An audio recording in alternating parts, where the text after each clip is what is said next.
이게 화장실이라고? 독일 공항 위생 감사관 안드레아스는 코웃음을 쳤습니다. 아시아공항? 별 기대 안 해. 프랑크푸르트가 세계 최고지. 20년 경력에 그는 확신했죠. 유럽 시스템이 최고라고. 그런데 인천공항 화장실 문을 여는 순간 그는 본능적으로 뒤를 돌아봤습니다. 이건 뭐지? 바닥이 거울처럼 빛나고 향기가 퍼지고 새벽 3시인데도 완벽했어요. 설마 내가 20년간 틀렸던 건가? 그날 그는 화장실에서 울었습니다. 독일 최고의 감사관을 무너뜨린 인천공항의 비밀. 지금 공개됩니다. 여러분의 구독과 좋아요는 영상 제작에 큰 힘이 됩니다. 안녕하세요. 저는 안드레아스 하이덴이라고 합니다. 독일 프랑크푸르트에서 태어났고요. 지난 15년간 공항 위생과 시설을 점검하는 일을 해왔습니다. ICA, 그러니까 국제청결인증기구라는 곳에서 일하는데요. 쉽게 말하면 전 세계 공항 화장실이 제대로 관리되고 있는지 확인하는 게 제 일이죠. 솔직히 말씀드리면 저는 프랑크푸르트 공항에 대한 자부심이 강한 편이었습니다. 유럽 최고 수준이라고 믿었거든요. 아니, 믿었다기보단 확신했다고 해야 맞겠네요. 그날도 평범한 출장이었습니다. 2024년 11월 아시아 지역 공항들의 위생 표준을 점검하러 가는 길이었어요. 인천공항에서 환승 대기 시간이 8시간 정도 잡혀 있었는데 아무래도 긴 시간이다 보니 라운지에서 쉬다가 화장실이라도 다녀오려고 했죠. 별 기대는 없었습니다. 그냥 환승 공항이니까요. 잠깐 씻고 잠깐 쉬고 내일 일정 준비나 하려던 참이었어요. 그런데 화장실 문을 열었을 때 저는 본능적으로 뒤를 돌아봤습니다. 혹시 제가 잘못 들어온 건가 싶어서요. 바닥이 빛나고 있었습니다. 아니, 빛난다는 표현도 부족했어요. 거울처럼 반사될 정도로 깨끗했거든요. 세면대 주변엔 물기 하나 없었고 거울엔 얼룩 하나 보이지 않았습니다. 화장실 안쪽으로 들어갔을 때 느껴진 건 냄새가 아니라 향기였어요. 은은하게 퍼지는 호텔 로비 같은 느낌이었죠. 저는 잠시 멈춰 섰습니다. 손을 씻으면서도 계속 주변을 둘러봤어요. 오늘 무슨 행사라도 있나? 아니면 VIP 방문 예정이라도 있는 건가? 그런 생각이 들었거든요. 그런데 이상했습니다. 시간은 새벽 2시였어요.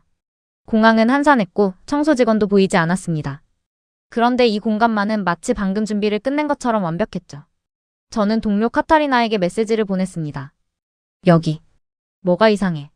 그녀는 곧바로 답장을 보내왔어요. 무슨 일? 화장실이 더러워? 아니, 그 반대야. 너무 깨끗해서 이상해. 안드레아스, 피곤한 거 아니야? 저도 그렇게 생각하려고 했습니다. 그냥 착각이겠거니, 오늘따라 컨디션이 안 좋아서 예민한 거겠거니. 하지만 그 화장실은 계속 제 머릿속에 남았습니다. 라운지로 돌아와서도, 커피를 마시면서도, 노트북을 켜놓고도 집중이 안 됐어요. JFK 공항도 나쁘진 않았는데 여긴 차원이 다른데? 싱가포르 창이 공항이 깨끗하다고들 하지만 여기도 만만치 않은데? 저는 지난 15년간 전 세계 100개가 넘는 공항을 다녔습니다. 프랑크푸르트, 미넨, 취리, 암스테르담, 히드로, JFK, 두바이, 창이. 그 어디에서도 이런 느낌은 받아본 적이 없었어요. 아니, 정확히 말하면 이 시간대에 이런 수준을 본 적이 없었죠. 새벽 4시쯤 저는 다시 화장실로 갔습니다. 이번엔 확인하려고요. 혹시 제가 착각한 건지 아니면 정말로 특별한 건지. 그리고 그곳에서 저는 한 사람을 봤습니다. 50대 정도 되어 보이는 청소 직원이었어요. 그는 조용히 걸레를 들고 바닥을 닦고 있었습니다. 저는 그 모습을 보면서 생각했죠. 아, 이 사람이 방금 청소를 끝낸 거구나. 하지만 이상한 건 그 직원이 이미 깨끗한 바닥을 다시 닦고 있다는 거였어요. 저는 그에게 물었습니다. 실례합니다. 혹시 오늘 특별한 일정이 있나요? 그는 고개를 들어 저를 보더니 잠깐 당황한 표정을 지었어요. 아마 외국인이 말을 걸어서 놀란 것 같았죠. 아니요, 그냥 평소처럼 하는 겁니다. 평소요? 이 시간에도? 네, 새벽에도 손님들이 오시니까요. 그는 웃으며 다시 걸레를 들었습니다. 저는 그 순간 뭐라 설명할 수 없는 기분이 들었어요. 새벽 6시 저는 세 번째로 화장실에 갔습니다. 이번엔 다른 층이었어요. 그런데 거기도 똑같았습니다. 바닥은 빛났고 세면대는 물기 없이 말끔했으며 휴지는 항상 채워져 있었죠. 저는 점점 혼란스러워졌습니다. 이게 정말 환승공항 화장실이 맞나? 이 사람들은 왜 이렇게까지 하는 거지? 프랑크푸르트 공항에서 일할 때 저는 항상 자부심이 있었습니다. 독일의 청결 기준은 세계 최고라고 믿었거든요. 효율적이고 체계적이고 정확하다고 생각했어요. 하지만 인천공항의 화장실 앞에서 저는 그 확신이 흔들리기 시작했습니다. 이건 단순히 깨끗함의 문제가 아니었어요. 이건 태도의 문제였죠. 저는 그날 오전 내내 공항을 돌아다녔습니다. 1층, 2층, 3층 출국장, 입국장, 환승구역. 어디를 가도 똑같았어요. 모든 화장실이 같은 수준으로 관리되고 있었습니다. 저는 점점 알 수 없는 감정에 사로잡혔죠. 분명 저는 이 일을 15년 동안 해왔습니다. 그런데 지금 제가 알던 공항 위생의 기준이 무너지고 있었어요. 오전 10시 저는 다시 화장실로 갔습니다. 이번엔 확인이 아니라 그냥 가고 싶어서였어요. 그리고 거울 앞에 섰을 때 저는 제 얼굴을 봤습니다. 피곤한 얼굴이었지만 눈빛만은 흔들리고 있었죠. 저는 그 순간 깨달았습니다. 이건 그냥 깨끗한 화장실이 아니라는 걸. 이건 누군가의 신념이 만들어낸 공간이라는 걸. 그리고 그 신념이 제 확신보다 더 단단하다는 걸. 저는 혼자 중얼거렸습니다. 이게 화장실이야? 대답은 없었지만 제 안에선 이미 답이 나와 있었습니다. 네, 이게 화장실이었습니다. 그리고 이곳이 제가 알던 세계의 끝이었죠. 저는 오전 11시쯤 안내 데스크 앞에 섰습니다. 사실 물어볼 게 있어서라기보단 그냥 확인하고 싶었어요. 아까 본 화장실이 정말 일상적인 건지 아니면 제가 운 좋게 특별한 순간을 본 건지. 데스크 직원은 20대 후반쯤 되어 보이는 여성이었습니다. 단정한 유니폼을 입고 있었고 미소가 자연스러웠어요. 실례합니다. 혹시 이 공항에 샤워시설이 있나요? 그녀는 고개를 끄덕이며 태블릿을 꺼냈습니다. 네, 고객님. 3층 환승구역에 무료 샤워실이 있습니다. 저는 잠시 멈칫했습니다. 무료요? 네, 무료입니다. 그 말이 이상하게 들렸어요. 프랑크푸르트 공항에서 샤워실은 비즈니스 라운지나 유료시설에만 있었거든요. 적어도 15유로는 내야 했죠. 그럼 누구나 사용할 수 있나요? 네, 환승 승객분들은 누구나 이용 가능합니다. 저는 다시 물었습니다. 정말 공짜인가요? 따로 결제하지 않아도? 그녀는 여전히 웃으며 말했어요. 네, 고객님은 손님이시니까요. 그 말이 묘하게 제 안에 남았습니다. 손님이시니까요. 저는 3층으로 올라갔습니다. 샤워실 입구는 생각보다 조용한 곳에 있었어요. 문을 열고 들어갔을 때 저는 또 한 번 멈춰 섰습니다. 개별 샤워 부스가 6개 정도 있었고 각 부스마다 깨끗한 수건이 걸려 있었어요. 세면대 위엔 어메니티가 가지런히 놓여 있었죠. 샴푸, 바디워시, 로션, 면도기까지. 저는 그중 한 부스 문을 열었습니다. 샤워기 아래엔 물방울 자국조차 없었습니다. 바닥은 완전히 말라 있었고 배수구 주변도 깨끗했어요. 수건은 새 것처럼 정갈하게 접혀 있었고 어메니티 포장도 하나도 뜯어지지 않았죠. 저는 샤워기 손잡이를 만져봤습니다. 물기 하나 없었어요. 방금 청소를 끝낸 건가? 그런데 청소 직원도 보이지 않았습니다. 저는 다시 밖으로 나와 복도를 둘러봤어요. 아무도 없었죠. 그때 한 남성이 샤워실에서 나왔습니다. 40대쯤 되어 보이는 동양인이었어요. 그는 깔끔하게 머리를 말리고 가방을 메고 있었습니다. 저는 본능적으로 물었어요. 실례지만 여기 정말 무료인가요? 그는 웃으며 고개를 끄덕였습니다. 네, 무료예요. 처음 오셨어요? 네, 환승 중이라서요. 그럼 수면실도 가보세요. 여기서 가까워요. 그는 친절하게 방향을 알려주고 떠났습니다. 저는 그 자리에 서서 잠시 생각했죠. 수면실까지 무료라고? 수면실은 샤워실에서 50m쯤 떨어진 곳에 있었습니다. 문을 열고 들어갔을 때 저는 또 다시 입을 다물지 못했어요. 어두운 조명 아래 개별 캡슐형 침대가 10개 정도 놓여 있었습니다. 각 침대마다 커튼이 달려 있었고 안에는 베개와 담요가 준비되어 있었어요. 저는 그중 한 침대 앞에 섰습니다. 커튼을 열었을 때 냄새가 나지 않았어요. 담요는 깨끗하게 개켜져 있었고 베개는 새 것처럼 보였죠. 저는 다시 복도로 나왔습니다. 그리고 안내판을 봤어요. 무료 수면실 프리 레스트 존. 이용시간 최대 2시간. 저는 고개를 저었습니다. 프랑크푸르트 공항에서 이런 시설은 상상도 할 수 없었거든요. 아니, 독일뿐 아니라 유럽 대부분의 공항이 그랬어요. 샤워실도 수면실도 전부 유료였죠. 그것도 비싼 편이었고요. 저는 동료 카타리나에게 전화를 걸었습니다. 그녀는 독일에 있었지만 제 이야기를 들어줄 유일한 사람이었어요. 카타리나, 지금 인천공항인데 말이야. 왜? 무슨 일 있어? 여기 샤워실이랑 수면실이 전부 무료야. 잠시 침묵이 흘렀습니다. 뭐? 무료? 응. 그냥 환승 승객이면 누구나 쓸 수 있어. 설마 낡은 거 아니야? 아니, 완전 새 것이야. 수건도 어메니티도 침대도. 그녀는 한숨을 쉬었어요. 안드레아스, 그럼 우리는 뭐야? 그 질문이 제 안에 박혔습니다. 그럼 우리는 뭐야? 저는 지난 15년간 프랑크푸르트 공항의 시스템이 효율적이라고 믿었어요. 유료 서비스는 당연한 거라고 생각했고 무료는 최소한만 제공하는 게 맞다고 여겼죠. 하지만 인천공항은 그 논리를 뒤집고 있었습니다. 무료가 최소한이 아니라 기본이었어요. 환대가 전제였죠. 저는 다시 3층 복도를 걸었습니다. 그리고 문화체험 공간이라는 곳을 발견했어요.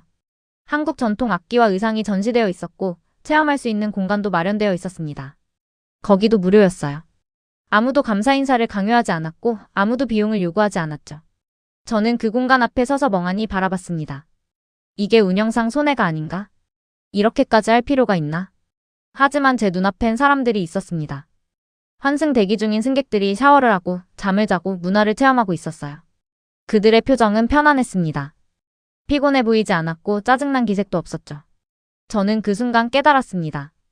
이건 손해가 아니라는 걸. 이건 투자였어요. 오후 1시쯤 저는 다시 안내데스크로 갔습니다. 아까 그 직원은 없었고 다른 남성 직원이 서 있었어요. 저는 물었습니다. 실례합니다. 여기 무료 시설들이 많던데 왜 그런 건가요? 그는 잠시 고개를 갸웃하더니 말했어요. 손님들이 편하셔야 하니까요. 하지만 이건 비용이 많이 들지 않나요? 그럴 수도 있죠. 하지만 손님이 불편하면 안 되잖아요. 그는 담담하게 웃으며 다시 업무로 돌아갔습니다. 저는 그 자리에 서서 멍하니 그를 바라봤어요. 손님이 불편하면 안 되잖아요. 그 말이 계속 머릿속에 맴돌았습니다. 독일에선 승객은 고객이었어요. 서비스를 받는 대가로 돈을 지불하는 사람이었죠. 하지만 인천공항에선 승객이 손님이었습니다. 환대를 받아야 하는 사람이었어요. 그 차이가 모든 걸 바꾸고 있었습니다. 저는 공항 벤치에 앉아 노트를 꺼냈습니다. 그리고 한 단어를 적었어요. 왜? 왜 이 사람들은 이렇게까지 하는 걸까? 왜 손해를 감수하면서까지 무료 서비스를 제공하는 걸까? 왜 아무도 감사 인사를 강요하지 않는 걸까? 저는 끝내 답을 찾지 못했습니다. 그날 오후 내내 저는 공항을 돌아다녔어요. 1층, 2층, 3층 출국장, 입국장, 환승구역. 어디를 가도 같은 수준의 서비스가 있었습니다. 무료 와이파이, 충전 스테이션, 어린이 놀이터, 수유실, 기도실. 모든 게 깨끗했고 모든 게 무료였으며 모든 게 자연스러웠어요. 저는 점점 혼란스러워졌습니다. 제가 알던 공항 운영의 논리가 무너지고 있었거든요. 오후 5시 저는 다시 샤워실 앞에 섰습니다. 이번엔 확인이 아니라 정말로 샤워를 하려고요. 부스 안으로 들어갔을 때 수건은 여전히 새 것이었고 어메니티는 가득 채워져 있었습니다. 저는 샤워기를 틀고 따뜻한 물을 맞으며 생각했죠. 이게 정말 공짜인가? 이게 정말 당연한 건가? 샤워를 마치고 나왔을 때 저는 거울 앞에 섰습니다. 제 얼굴은 여전히 피곤해 보였지만 표정만은 달라져 있었어요. 더 이상 확신에 찬 얼굴이 아니었습니다. 흔들리고 있었죠. 저는 중얼거렸습니다. 이게 공짜라고? 대답은 없었지만 제 안에선 이미 답이 나와 있었습니다. 네, 이게 공짜였습니다.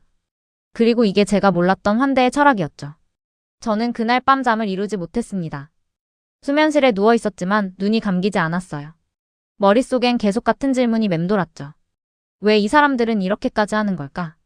새벽 2시쯤 저는 일어나 다시 공항을 돌아다니기 시작했습니다. 이번엔 확인하려고요. 정말 이 모든 게 일상적인 건지 아니면 제가 특별한 날을 본 건지.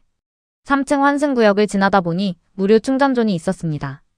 개별 부스마다 콘센트와 USB 포트가 있었고 책상과 의자도 놓여 있었어요. 거기엔 3명 정도 앉아 있었죠. 한 명은 노트북을 켜놓고 일하고 있었고 한 명은 휴대폰을 충전하며 졸고 있었습니다. 저는 그 공간을 천천히 둘러봤어요. 콘센트는 모두 정상 작동했고 책상 위엔 먼지 하나 없었습니다. 심지어 작은 스탠드까지 놓여 있었어요. 조금 더 걸어가니 문화센터라는 곳이 나왔습니다. 한국 전통 악기와 의상이 전시되어 있었고 체험 공간도 마련되어 있었어요. 그곳도 새벽인데 조명이 켜져 있었습니다. 저는 안으로 들어가 봤어요. 가야금이라는 악기가 놓여 있었고 한복을 입어볼 수 있는 공간도 있었죠. 모든 게 정갈하게 정리되어 있었습니다. 아무도 관리하는 사람이 보이지 않았는데도요. 복도 끝에는 조용한 명상실이 있었습니다. 콰이어존이라는 표지판이 붙어 있었어요. 문을 열고 들어갔을 때 저는 또 한 번 입을 다물지 못했습니다. 어두운 조명 아래에 안락한 의자들이 놓여 있었고 작은 분수 소리가 들렸어요. 벽엔 조명이 은은하게 빛나고 있었고 공간 전체가 고요했죠. 저는 그중 한 의자에 앉았습니다. 그리고 눈을 감았어요. 얼마나 앉아 있었을까요? 갑자기 복도에서 소리가 들렸습니다. 저는 눈을 뜨고 밖을 내다봤어요. 청소 직원이 걸레를 들고 지나가고 있었습니다. 50대쯤 되어 보이는 여성이었어요. 그녀는 조용히 바닥을 닦으며 천천히 걸어가고 있었죠. 저는 그 모습을 보며 생각했습니다. 새벽 3시에도 일하는구나. 그런데 이상한 일이 일어났습니다. 그녀가 고개를 들어 저를 봤어요. 그리고 웃으며 고개를 살짝 숙였습니다. 인사였죠. 저는 당황해서 얼른 고개를 숙여 답례했어요.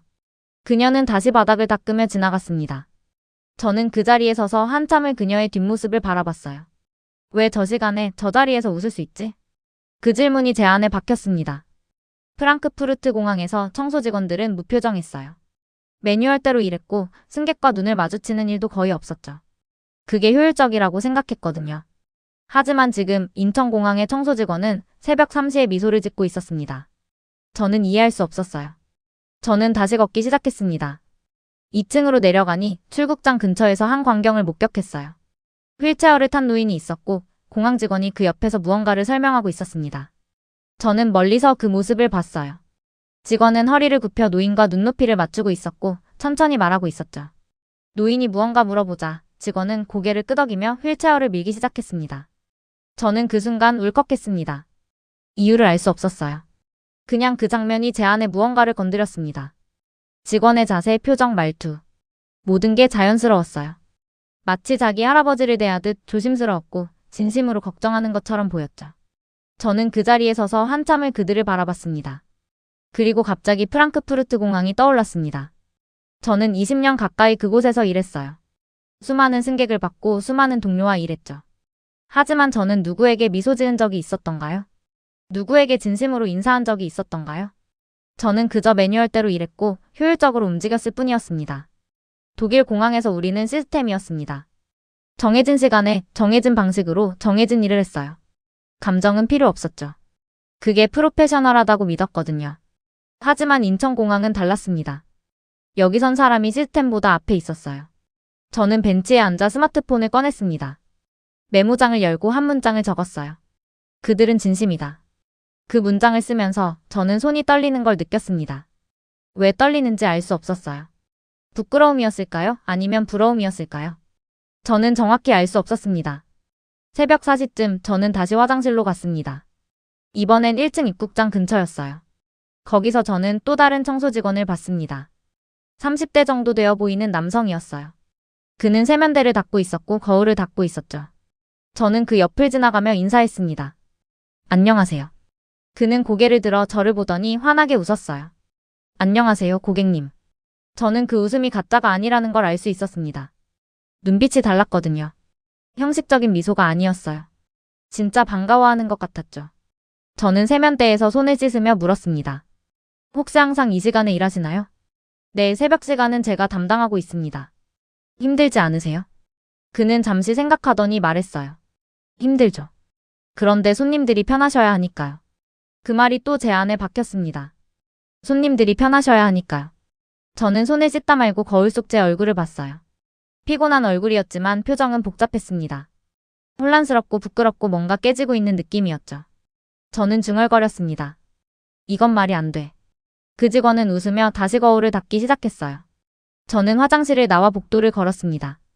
그리고 문득 깨달았어요. 제가 지금까지 말이 안 된다고 생각했던 건 사실 제 기준이 틀렸기 때문이었습니다. 독일 시스템이 효율적이라고 믿었지만 그건 무감정 루틴에 불과했어요. 정해진 일을 정해진 시간에 하는 것. 그 이상도 그 이하도 아니었죠. 하지만 인천공항은 달랐습니다. 여기선 사람이 중심이었어요. 청소 직원도 안내 직원도 모든 직원이 승객을 손님으로 대했습니다. 진심으로 환대했고 진심으로 미소 지었죠. 그게 매뉴얼이 아니라 마음에서 나오는 거였어요. 저는 그 차이를 이제야 알아챘습니다. 새벽 5시 저는 다시 수면실로 돌아갔습니다. 침대에 누워 천장을 바라봤어요. 머릿속엔 여러 생각이 교차했습니다. 20년간 나는 뭘 한 거지? 나는 승객에게 단 한 번이라도 진심으로 미소 지은 적이 있었나? 나는 누구에게 환대를 베푼 적이 있었나? 저는 답할 수 없었습니다. 그리고 그 순간 저는 부끄러워졌습니다. 제가 자랑스러워했던 독일 시스템이 갑자기 초라해 보였어요. 효율적이었지만 따뜻하지 않았고 정확했지만 진심이 없었죠. 저는 그동안 프로페셔널이라는 이름으로 감정을 배제했습니다. 하지만 인천공항의 직원들은 프로페셔널하면서도 따뜻했어요. 그게 가능하다는 걸 저는 몰랐습니다. 저는 다시 스마트폰을 꺼냈습니다. 메모장에 한 문장을 더 적었어요. 나는 틀렸다. 그 문장을 쓰면서 눈가가 뜨거워지는 걸 느꼈습니다. 저는 눈을 감았어요. 그리고 조용히 중얼거렸죠. 이건 말이 안 돼. 하지만 이제 그 말의 의미가 달라져 있었습니다. 말이 안 되는 건 인천공항이 아니라 제 기준이었어요. 새벽 6시 저는 잠들지 못한 채 일어났습니다. 그리고 다시 공항을 걷기 시작했어요. 이번엔 확인하려는 게 아니었습니다. 그저 보고 싶었어요. 이 사람들이 어떻게 일하는지, 어떻게 웃는지, 어떻게 손님을 대하는지. 저는 그 모습 하나하나가 제 안에 새겨지는 걸 느꼈습니다.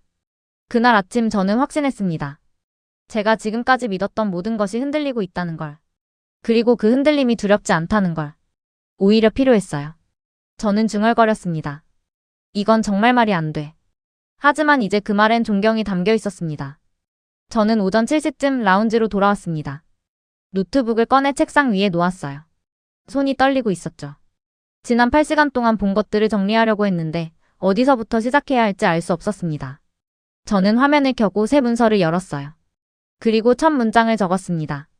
인천공항 현장 점검 보고서. 하지만 그 다음 문장이 나오지 않았습니다.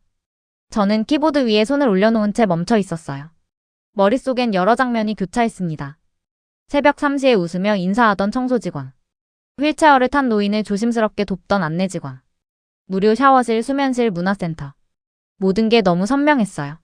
저는 손을 떼고 뒤로 기댔습니다. 그리고 문득 깨달았습니다. 제가 지금 쓰려는 건 보고서가 아니라는 걸. 이건 고백이었어요. 저는 다시 키보드를 두드리기 시작했습니다. 나는 20년간 단 한 번도 질문하지 않았다. 그 문장을 쓰는 순간 눈시울이 뜨거워졌습니다. 저는 프랑크푸르트와 인천공항을 비교하기 시작했어요. 표를 만들어 항목별로 정리했죠. 청결도, 시설 수준, 서비스 범위, 직원 태도. 하나씩 적어 내려가면서 저는 점점 더 작아지는 기분이 들었습니다. 프랑크푸르트는 효율적이었지만 차갑고 인천은 따뜻하면서도 완벽했어요. 그 차이가 숫자로 보이기 시작했죠.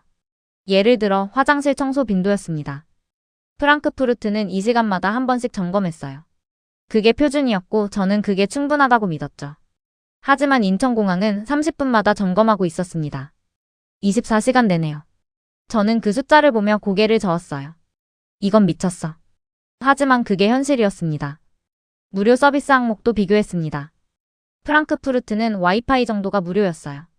나머지는 전부 유료였죠. 샤워실, 수면실, 라운지, 심지어 충전 스테이션도 일부는 유료였습니다. 하지만 인천공항은 달랐어요. 샤워실, 수면실, 충전존, 문화센터, 명상실, 놀이터, 수유실, 기도실. 모든 게 무료였습니다. 저는 그 목록을 보며 한숨을 쉬었어요. 차이는 시설이 아니었어.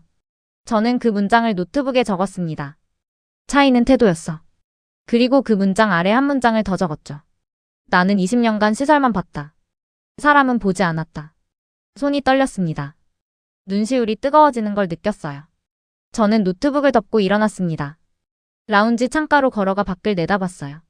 활주로가 보였고 비행기들이 이륙하고 착륙하고 있었습니다. 저는 그 광경을 보며 생각했죠. 나는 뭘 했던 거지? 20년 동안 저는 전 세계 공항을 다녔습니다. 점검하고 평가하고 보고서를 썼어요. 그런데 단 한 번도 이런 질문을 하지 않았죠. 이 공항은 사람을 어떻게 대하는가? 저는 창가에 기대어 섰습니다. 눈물이 흐르는 걸 느꼈어요. 아무도 없는 라운지였지만 저는 손으로 얼굴을 가렸습니다. 부끄러웠거든요. 제 자신이 초라했어요. 저는 시스템의 부속품이었습니다. 정해진 기준대로 움직이고 정해진 보고서를 작성하고 정해진 평가를 내리는 그 이상도 그 이하도 아니었죠. 얼마나 시간이 흘렀을까요? 저는 다시 자리로 돌아와 앉았습니다. 노트북을 열고 화면을 바라봤어요. 그리고 한 문장을 적었습니다. 나는 지금 선택할 수 있다. 그 문장이 제 안에 울림을 남겼어요. 저는 이제 알았습니다. 돌아가서 예전처럼 일할 수도 있다는 걸. 프랑크푸르트 공항의 시스템을 옹호하고 인천공항을 예외로 치부할 수도 있죠. 그게 편할 거예요. 하지만 저는 선택할 수 있었습니다. 진실을 쓸 수 있었어요. 부끄럽지만 쓸 수 있었습니다. 저는 다시 키보드를 두드리기 시작했습니다. 인천공항은 단순히 청결한 공항이 아니다. 이곳은 환대의 철학이 구현된 공간이다. 직원들은 매뉴얼대로 일하지 않는다. 마음으로 일한다. 청소 직원은 새벽 3시에도 미소 짓고 안내 직원은 허리를 굽혀 노인과 눈높이를 맞춘다. 모든 것이 무료이지만 그 누구도 당연하게 여기지 않는다. 저는 계속 적어 내려갔습니다. 나는 공항을 검사하러 왔다. 그러나 오늘 내가 검사를 받았다. 내가 가진 시스템, 기준, 철학이 모두 무너졌다. 그 문장을 쓰면서 눈물이 다시 흘렀어요. 하지만 이번엔 손으로 닦지 않았습니다. 그냥 흐르도록 내버려뒀죠. 저는 문득 생각했습니다. 환대란 무엇인가? 20년간 저는 그 질문을 한 번도 해본 적이 없었어요. 환대는 그냥 서비스의 일부라고 생각했거든요. 하지만 인천공항에서 저는 배웠습니다. 환대는 서비스가 아니라 철학이라는 걸. 손님을 대하는 태도이자 사람을 보는 시선이라는 걸. 저는 노트북 화면을 보며 중얼거렸습니다. 나의 커리어는 이제부터다. 20년이 헛되지 않으려면 앞으로 20년을 다르게 살아야 했어요. 저는 보고서를 계속 작성했습니다. 손이 떨렸지만 멈추지 않았어요. 오전 9시쯤 안내방송이 흘러나왔습니다. 도쿄행 탑승을 시작합니다. 저는 노트북을 덮고 일어났어요. 짐을 챙기고 게이트로 향했죠. 하지만 가는 길에 저는 멈춰 섰습니다. 마지막으로 창밖을 바라보고 싶었거든요. 인천공항은 그대로였습니다. 깨끗한 바닥, 환한 조명, 조용히 일하는 직원들. 모든 게 어제와 똑같았어요. 하지만 저는 달라져 있었습니다. 제가 보는 눈이 달라졌고 제가 느끼는 마음이 달라졌죠. 저는 조용히 중얼거렸습니다. 감사합니다. 게이트로 걸어가면서 저는 가방 속 노트북을 만져봤어요. 그 안에 저장된 보고서가 무거웠습니다. 하지만 그 무게가 두렵지 않았어요. 오히려 필요했죠. 저는 처음으로 진실을 썼으니까요. 비행기에 탑승했을 때 저는 창가 자리에 앉았습니다. 이륙 준비가 시작됐고 비행기가 천천히 움직이기 시작했어요. 저는 창밖을 내다봤습니다. 인천공항이 점점 멀어지고 있었죠. 하지만 그 모습은 제 안에 남아 있었습니다. 비행기가 이륙했을 때 저는 눈을 감았습니다. 그리고 생각했어요. 내가 뭘 했던 거지? 그 질문엔 이제 답이 있었습니다. 저는 시스템의 부속품으로 살았습니다. 하지만 이제는 아니에요. 저는 사람을 보는 법을 배웠으니까요. 비행기가 구름 위로 올라갔을 때 저는 눈을 떴습니다. 창밖엔 푸른 하늘이 펼쳐져 있었어요. 저는 조용히 웃었습니다. 부끄럽지만 희망이 있었거든요. 돌아가서 보고서를 제출할 거예요. 엄격했던 제가 이제야 배운 것들을. 환대란 무엇인가를. 그날 저는 인천공항에서 화장실을 점검하러 갔습니다. 하지만 화장실에서 나왔을 때 저는 제 인생을 점검받고 나왔어요. 그리고 깨달았죠. 공항은 그대로였고 저는 달라져 있었습니다. 그게 전부였습니다. 6개월이 흘렀습니다. 저는 다시 인천공항에 섰어요. 이번엔 혼자가 아니었죠. 아내와 두 아이들이 함께였습니다. 9살 루카스와 7살 소피아가 제 손을 잡고 주변을 두리번거렸어요. 아빠, 여기가 그 공항이요? 루카스가 물었습니다. 저는 고개를 끄덕이며 웃었어요. 그래, 여기야. 6개월 전 저는 이곳을 떠나며 보고서를 썼습니다. 그리고 그 보고서는 제 인생을 바꿨어요. ICA 내부에서 큰 논란이 됐고 CNN에서 인터뷰 요청이 들어왔죠. 저는 카메라 앞에서 말했습니다. 인천공항은 단순히 깨끗한 공항이 아닙니다. 이곳은 환대의 철학이 살아있는 공간입니다. 그 인터뷰가 방송된 후 저는 독일로 돌아가 프랑크푸르트 공항의 시스템 개선 프로젝트를 시작했어요. 하지만 저는 인천공항을 잊지 못했습니다. 그래서 가족여행을 결정했죠. 아이들에게 보여주고 싶었거든요. 루카스, 소피아, 여기 화장실부터 가볼까? 아이들은 고개를 갸웃했어요. 화장실이요? 왜요? 저는 웃으며 그들의 손을 잡았습니다. 가보면 알아. 화장실 문을 열었을 때 아이들은 입을 벌렸어요. 와, 여기 진짜 화장실이에요. 소피아가 눈을 반짝이며 물었습니다. 응, 화장실이야. 루카스는 바닥을 내려다보며 말했어요. 거울 같아요. 반짝반짝해요. 저는 그 모습을 보며 웃었습니다. 6개월 전 제가 느꼈던 그 충격을 아이들도 느끼고 있었어요. 우리는 3층 문화체험 공간으로 갔습니다. 아이들은 한복을 입어보고 싶어 했거든요. 전시실에 들어갔을 때 몇몇 관광객이 가야금을 체험하고 있었어요. 저는 아이들과 함께 한복 코너로 갔습니다. 그때였어요. 한 직원이 저를 바라보고 있는 걸 느꼈죠. 30대 초반쯤 되어 보이는 여성이었습니다. 그녀는 잠시 망설이더니 천천히 다가왔어요. 실례지만 혹시 안드레아스 씨 맞으시죠? 저는 멈칫했습니다. 순간 숨이 멎는 줄 알았어요. 네, 맞습니다만. 그녀는 환하게 웃으며 말했습니다. CNN 인터뷰하셨던 분 맞죠? 저희가 다 봤어요. 저는 말문이 막혔습니다. 6개월 전 제가 이곳에 있었던 건 단 하루였어요. 그것도 환승 대기 시간뿐이었죠. 하지만 그녀는 저를 기억하고 있었습니다. 정말 기억하고 계셨어요? 제 목소리가 떨렸습니다. 그녀는 고개를 끄덕이며 말했어요. 물론이죠. 그 인터뷰 덕분에 저희도 자부심이 생겼습니다. 저는 그 순간 눈시울이 뜨거워지는 걸 느꼈어요. 한국은 저를 기억하고 있었습니다. 그냥 지나치지 않았어요. 저는 겨우 말을 이었습니다. 감사합니다. 제가 오히려 감사해요. 그녀는 웃으며 아이들을 보았습니다. 가족분들과 오셨네요. 한복 입어보시려고요? 네, 아이들이 입고 싶어 해서요. 그녀는 루카스와 소피아에게 한복을 골라주기 시작했어요. 아이들은 신이 나서 이것저것 만져보고 있었죠. 저는 그녀에게 조용히 물었습니다. 혹시 여기가 많이 바뀌었나요? 그녀는 잠시 생각하더니 말했어요. 사실 크게 바뀐 건 없어요. 그런데 저희 마음가짐이 달라졌어요. 마음가짐이요? 그녀는 고개를 끄덕였습니다. 안드레아스 씨 인터뷰를 보고 나서 저희가 하는 일이 얼마나 중요한지 다시 생각하게 됐어요. 당연하게 여겼던 것들이 사실 당연하지 않았다는 걸 알았죠. 저는 그 말을 들으며 가슴이 뭉클해졌습니다. 제가 쓴 보고서가, 제가 한 인터뷰가 이곳 사람들에게 닿았던 거예요.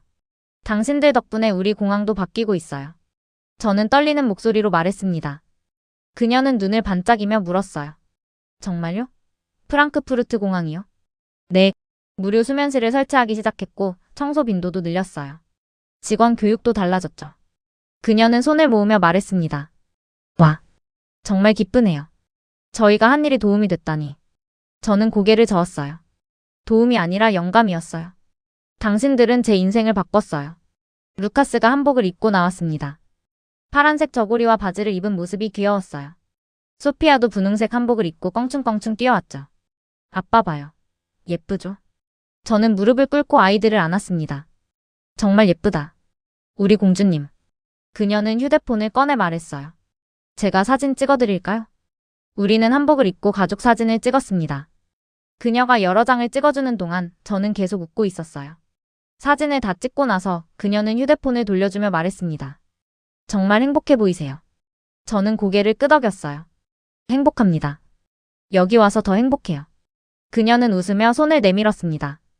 저는 그녀의 손을 잡았어요. 악수를 하는 동안 저는 그녀의 눈을 봤습니다. 진심이 담겨 있었어요. 말없이 서로를 존중하는 그 시선이 제 안에 남았죠. 다시 와주셔서 감사합니다.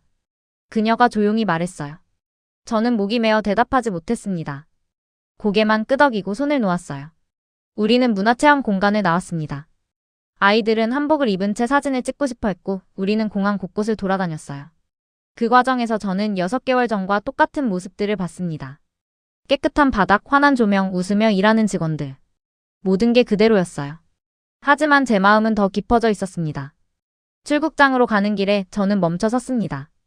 그리고 창밖을 바라봤어요. 아내가 물었죠. 왜 그래요? 저는 웃으며 말했습니다. 그냥 기억하고 싶어서요. 아내는 제 손을 잡았어요. 아이들은 제 옆에서 뛰어놀고 있었죠. 저는 조용히 중얼거렸습니다. 한국은 나를 기억했다.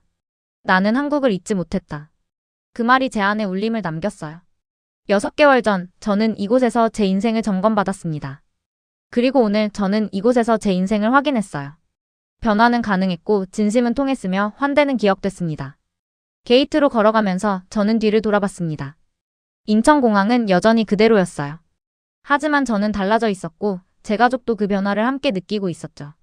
루카스가 물었습니다. 아빠, 우리 또 올 거예요? 저는 웃으며 대답했어요. 물론이지. 다음날 우리는 경복궁으로 갔습니다. 아이들은 한복을 다시 입고 싶어 했고 우리는 대여점에서 가족 한복을 빌렸어요. 투어 가이드는 30대 중반쯤 되어 보이는 여성이었습니다.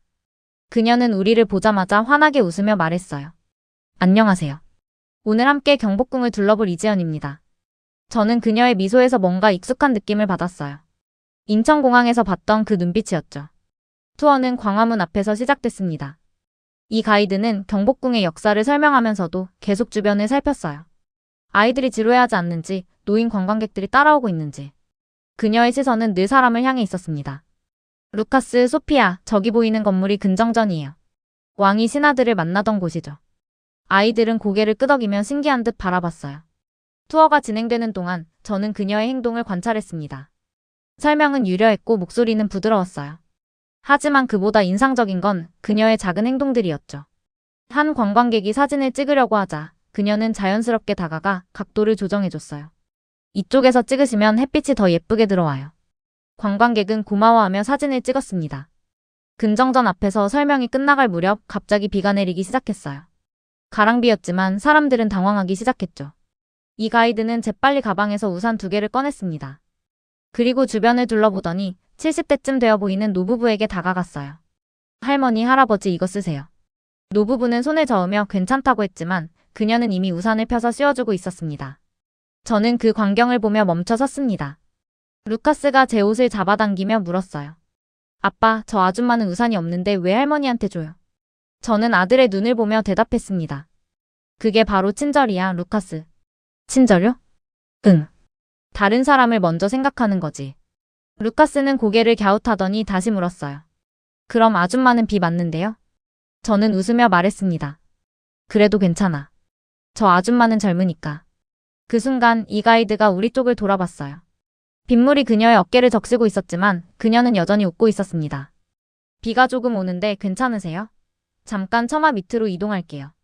그녀는 사람들을 근정전 처마 아래로 안내했어요. 저는 그녀의 뒷모습을 보며 생각했죠. 인천공항과 똑같네. 비는 금방 그쳤습니다. 투어는 다시 시작됐고 우리는 경회로 연못으로 이동했어요. 소피아가 연못 속 물고기를 보며 신기했고 루카스는 누각을 올려다보며 질문했습니다. 아빠, 여긴 다들 왜 이렇게 친절해요? 저는 그 질문에 잠시 말을 잇지 못했어요. 어떻게 설명해야 할까 고민했죠. 루카스, 여기 사람들은 손님을 대하는 게 아니야. 그럼요? 사람을 대하는 거야. 루카스는 고개를 갸웃했어요. 저는 무릎을 꿇고 아들의 눈높이를 맞췄습니다. 독일에선 서비스가 1이거든. 돈을 받으니까 친절하게 해주는 거지. 그런데 여기 사람들은 달라. 그냥 사람이 사람을 대하는 거야. 돈이 아니라 마음으로. 루카스는 잠시 생각하더니 말했어요. 그럼 더 좋은 거네요. 저는 웃으며 아들의 머리를 쓰다듬었습니다. 그래, 훨씬 더 좋은 거야. 아내가 옆에서 조용히 제 손을 잡았어요. 그리고 속삭였죠. 이게 그 나라구나. 저는 고개를 끄덕였습니다. 응, 이게 그 나라야. 투어가 끝나갈 무렵 이 가이드는 우리를 경복궁 출구로 안내했습니다. 그곳에서 그녀는 마지막 인사를 했어요. 오늘 함께 해주셔서 감사합니다. 즐거운 여행 되세요. 저는 그녀에게 다가가 물었습니다. 혹시 공항에서 일하신 적 있으세요? 그녀는 고개를 저으며 웃었어요. 아니요, 왜요? 그냥 비슷한 느낌이 들어서요. 그녀는 잠시 생각하더니 말했습니다. 아, 혹시 환대 말씀하시는 건가요? 저는 고개를 끄덕였어요. 네, 그거요. 그녀는 미소를 지으며 말했습니다. 그건 한국 사람들의 마음이에요. 공항이든 궁궐이든 식당이든 손님을 맞이하는 마음은 똑같거든요. 그 말이 제 가슴에 박혔습니다. 저는 목이 메어 대답하지 못했어요. 우리는 경복궁을 나와 인사동으로 갔습니다. 거리를 걷는 동안 저는 계속 생각했어요. 환대란 무엇인가? 인천공항에서 처음 그 질문을 했을 때 저는 답을 몰랐습니다. 하지만 이제 알았어요. 환대는 서비스가 아니라 마음이었습니다. 진심은 말보다 먼저 다가왔고 행동은 매뉴얼보다 자연스러웠죠. 카페에 앉아 커피를 마시면서 아내가 말했습니다. 당신이 왜 이 나라를 좋아하는지 알 것 같아요. 저는 웃으며 아내의 손을 잡았어요. 난 이 나라에서 사람을 배웠어. 사람요? 응. 공항이 아니라 사람을. 시스템이 아니라 마음을. 아내는 고개를 끄덕이며 창밖을 바라봤습니다. 소피아가 제 무릎에 앉으며 물었어요. 아빠, 우리 여기서 살면 안 돼요? 저는 웃으며 딸을 안았습니다. 왜 그러는데? 여기 사람들이 다 좋아요. 웃고 있어요. 루카스도 고개를 끄덕였어요. 저도요. 할머니도 웃고 아줌마도 웃고 다들 행복해 보여요. 저는 아이들의 말을 듣며 가슴이 뭉클해졌습니다. 아이들의 눈에도 이 나라는 따뜻한 나라로 비쳤던 거예요. 그게 제일 중요한 거였죠. 숫자나 시스템이 아니라 사람이 느끼는 온기. 그게 환대의 본질이었습니다. 저녁이 되어 호텔로 돌아가는 길에 저는 창밖을 바라봤습니다. 서울의 야경이 펼쳐져 있었어요. 불빛들이 반짝이고 사람들이 오가고 도시는 살아 숨쉬고 있었죠. 저는 조용히 중얼거렸습니다. 이게 환대구나. 6개월 전 저는 인천공항에서 화장실을 점검하러 갔습니다. 하지만 화장실에서 나왔을 때 제 인생을 점검받고 나왔어요. 그리고 지금 저는 가족과 함께 이 나라를 여행하며 다시 배우고 있었습니다. 환대는 장소가 아니라 사람이었고 서비스가 아니라 마음이었으며 시스템이 아니라 철학이었어요. 호텔 방에 누워 천장을 바라보며 저는 생각했습니다. 나는 공항이 아니라 사람을 배웠던 거야. 그게 이 여정의 전부였습니다. 인천공항은 시작이었고 한국은 배움이었으며 환대는 결론이었어요. 저는 눈을 감았습니다. 그리고 조용히 웃었죠. 다음날 아침 우리는 다시 인천공항으로 갔습니다. 독일로 돌아가는 비행기를 타기 위해서였어요. 공항에 들어섰을 때 저는 6개월 전과 똑같은 광경을 봤습니다. 깨끗한 바닥, 환한 조명, 웃으며 일하는 직원들. 하지만 이제 저는 알았어요. 이게 단순한 청결이 아니라는 걸. 이게 환대의 철학이라는 걸. 게이트로 걸어가면서 루카스가 물었습니다. 아빠, 우리 꼭 다시 올 거죠? 저는 웃으며 아들의 손을 잡았어요. 물론이지. 꼭 다시 올 거야. 소피아도 제 다른 손을 잡으며 말했습니다. 저는 여기가 좋아요. 저는 두 아이를 보며 말했어요. 나도 여기가 좋아. 비행기가 이륙하기 전 저는 창밖을 내다봤습니다. 인천공항이 점점 멀어지고 있었어요. 하지만 그 모습은 제 안에 남아 있었습니다. 환대의 철학, 사람을 향한 마음, 진심이 만든 공간. 그 모든 게 제 안에 새겨져 있었죠. 저는 조용히 중얼거렸습니다. 이게 환대구나. 그리고 그 말은 제 인생의 새로운 시작이었습니다. 마지막 날 아침, 저는 호텔을 나서며 인천공항으로 향했습니다. 출국 시간보다 일찍 도착했어요. 일부러 그랬죠. 작별 인사를 하고 싶었거든요. 3층 환승구역으로 올라갔을 때 저는 며칠 전 만났던 그 직원을 다시 찾았습니다. 문화체험 공간에서 근무하던 그녀였어요. 그녀는 전시물을 정리하고 있었습니다. 저는 조용히 다가가 말을 걸었어요. 안녕하세요. 기억하시나요?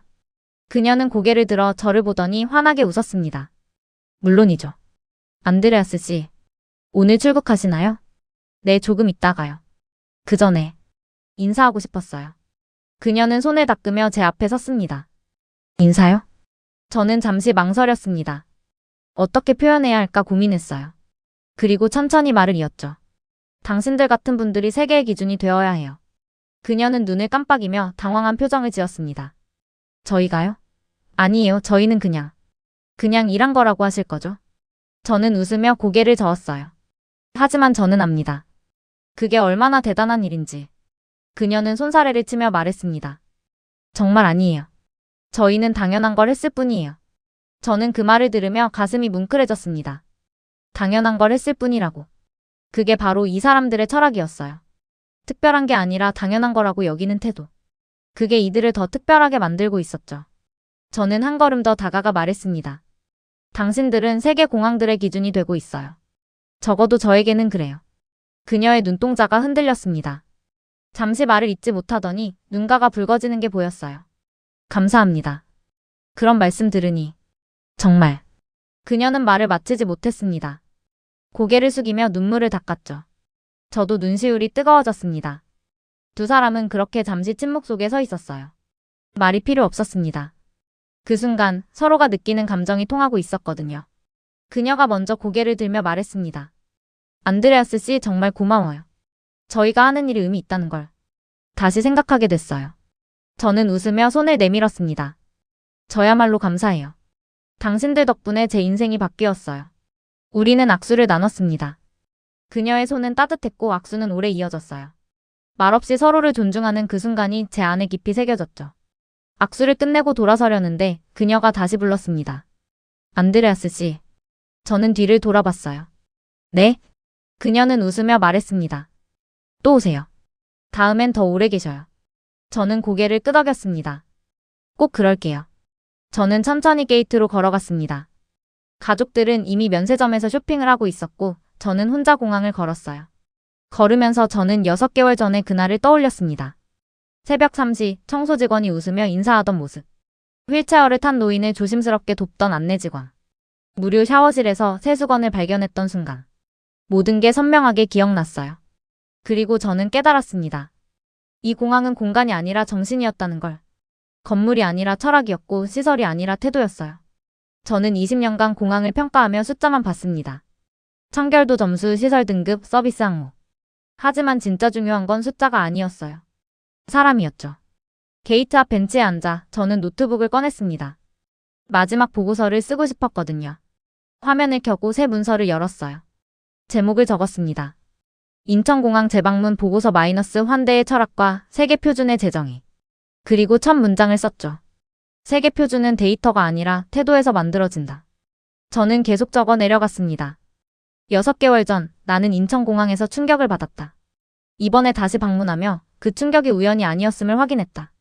이곳의 청결은 시스템이 아니라 신념에서 나온다. 직원들의 미소는 매뉴얼이 아니라 진심에서 나온다. 무료 서비스는 마케팅이 아니라 환대의 철학에서 나온다. 손이 멈추지 않았습니다. 과거 나는 효율이 전부라고 믿었다. 독일 시스템이 최고라고 확신했다. 하지만 인천공항은 그 확신을 무너뜨렸다. 효율보다 중요한 건 철학이었다.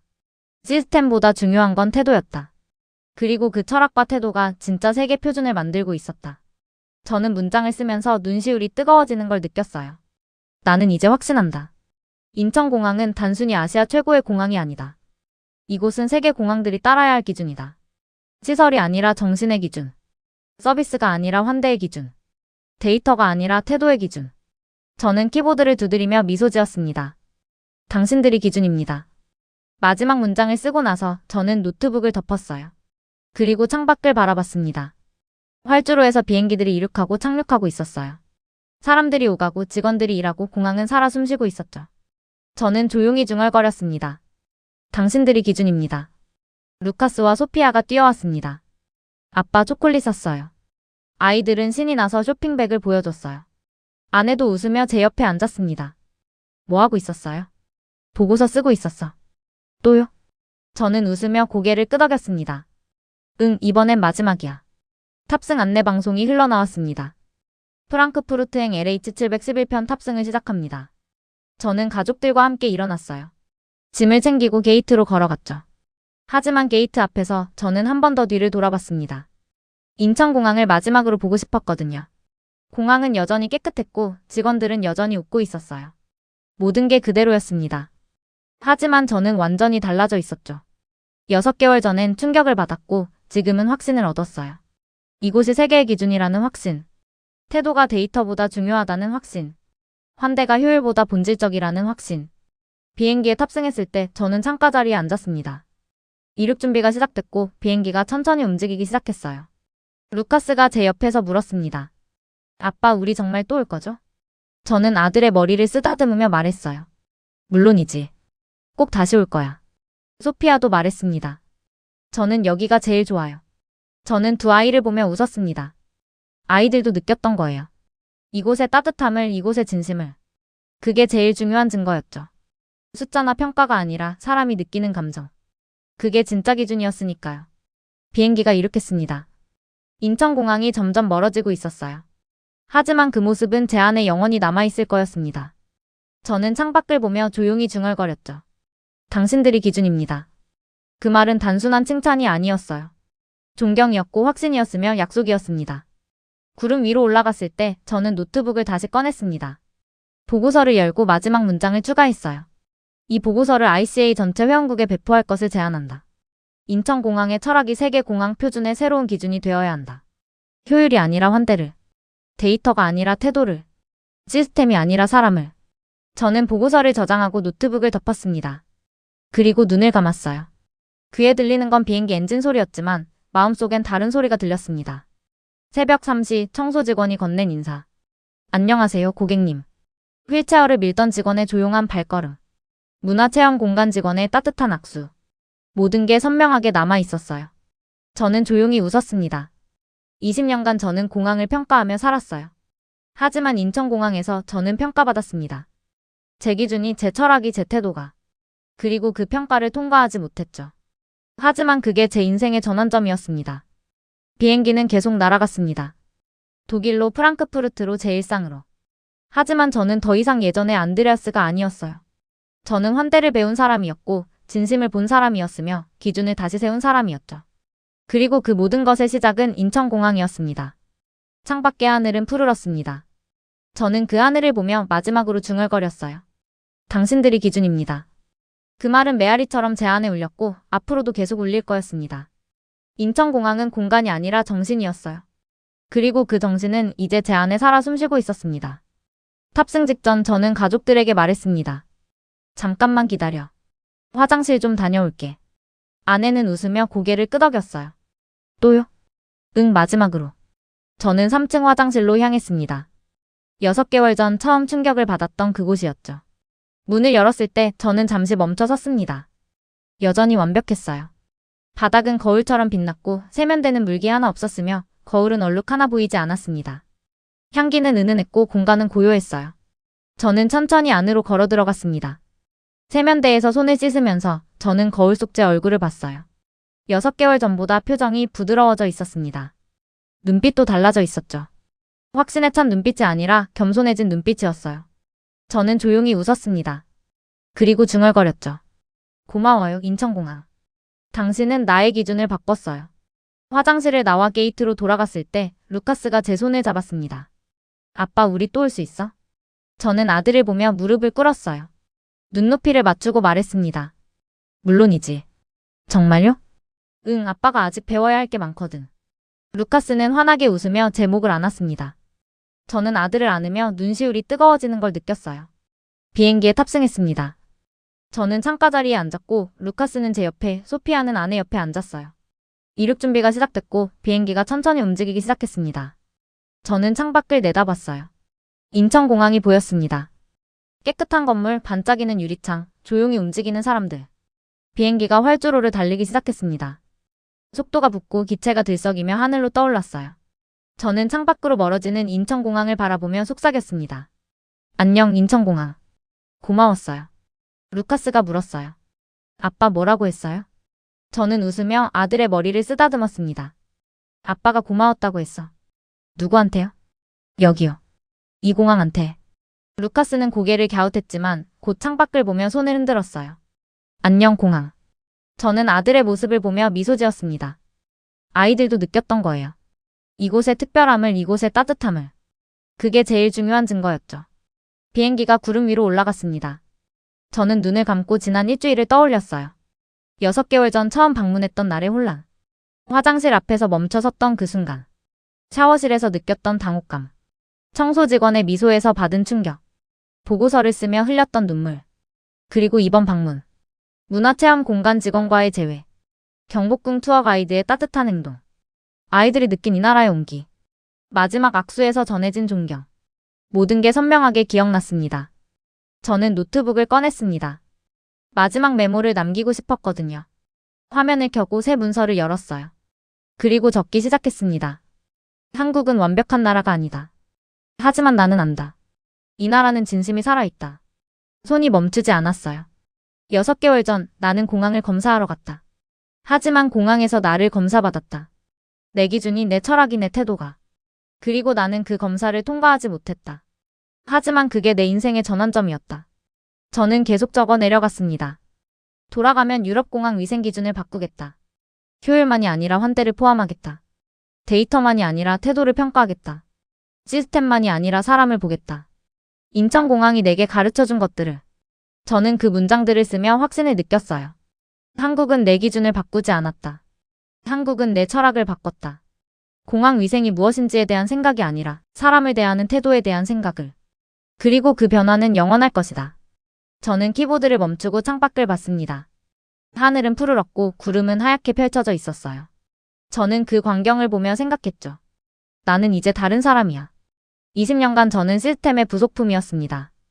정해진 기준대로 평가하고 정해진 보고서를 작성하고 정해진 결론을 내리는. 하지만 이제는 아니에요. 저는 사람을 보는 법을 배웠으니까요. 루카스가 잠들었습니다.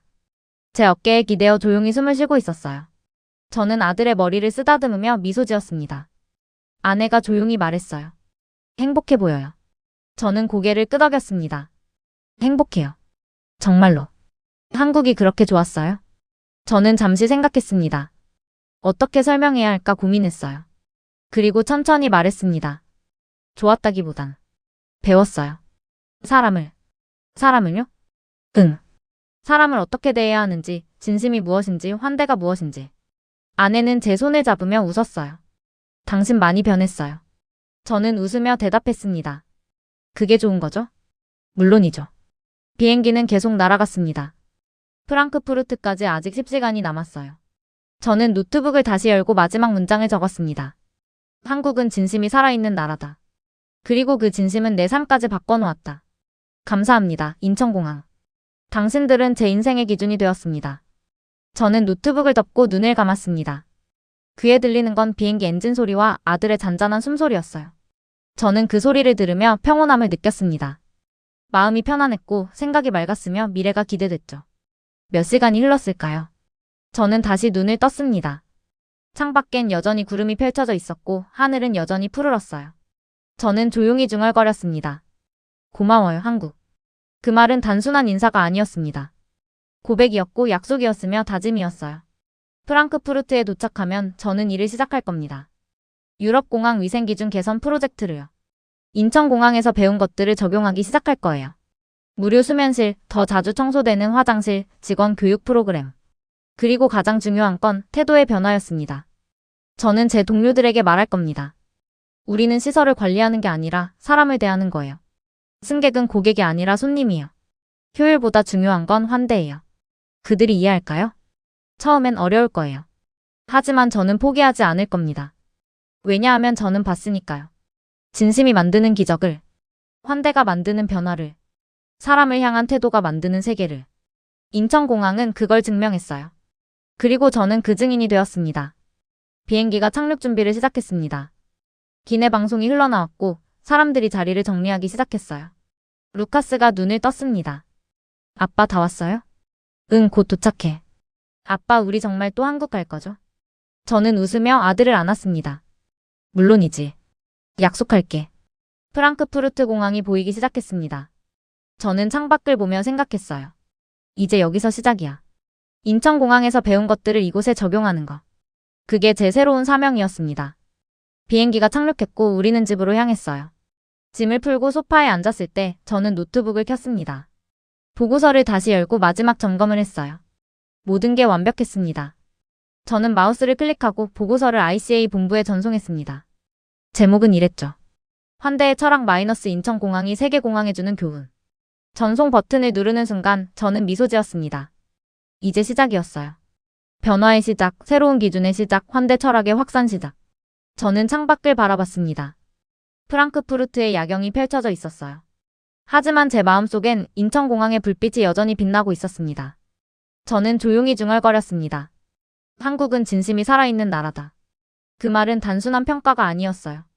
진실이었고 배움이었으며 앞으로 제가 살아갈 방식이었습니다. 인천공항은 제 기준을 바꾸지 않았어요. 제 철학을 바꿨습니다. 그리고 그 철학은 이제 제 인생 전체를 바꾸고 있었죠. 2025년 안드레아스 하이데는 유럽공항 위생기준 개선 프로젝트를 시작했습니다. 인천공항의 철학을 기반으로 한 새로운 기준은 독일, 프랑스, 네덜란드 공항으로 확산되고 있습니다. 그는 지금도 매년 인천공항을 방문하며 환대의 철학을 배우고 있습니다. 세계 최고의 공항은 시설이 아니라 마음으로 만들어집니다.